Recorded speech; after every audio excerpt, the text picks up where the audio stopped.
Something extraordinary happened Tuesday, something that never happens in Sauron's White House. Stephen Miller admitted they screwed up. We are evaluating why the CBP team may not have been following the protocol.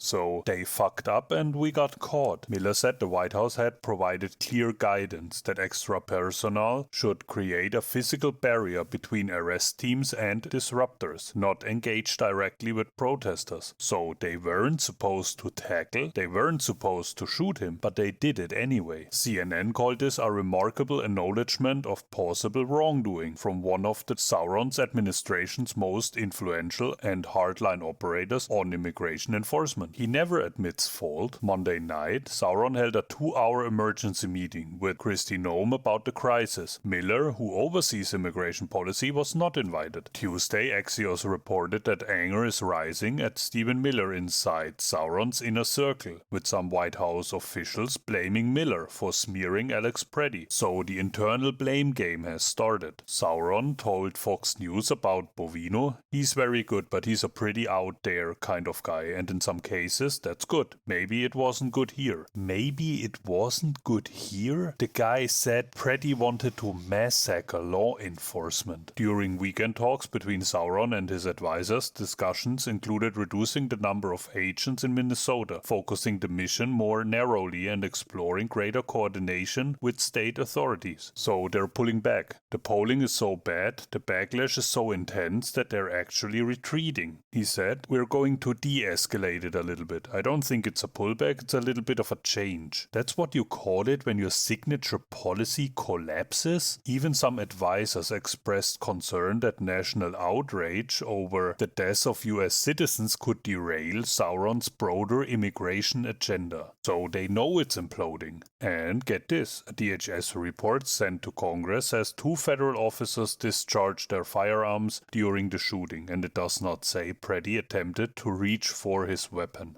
So he was swarmed by law enforcement and disarmed before he was fatally shot, and he did not reach for his weapon, despite Miller, Noem, and Sauron all claiming he was a threat. And Sauron directly contradicted Miller's characterization and said he hadn't heard that domestic terrorist rhetoric. So he's denying he knew Miller called Preddy a terrorist. That's not de-escalation, that's distancing. That's, "I never said that, that was Stephen." Bring the toy back to the carpet. So they're not fixing the problem here, they're fixing the optics.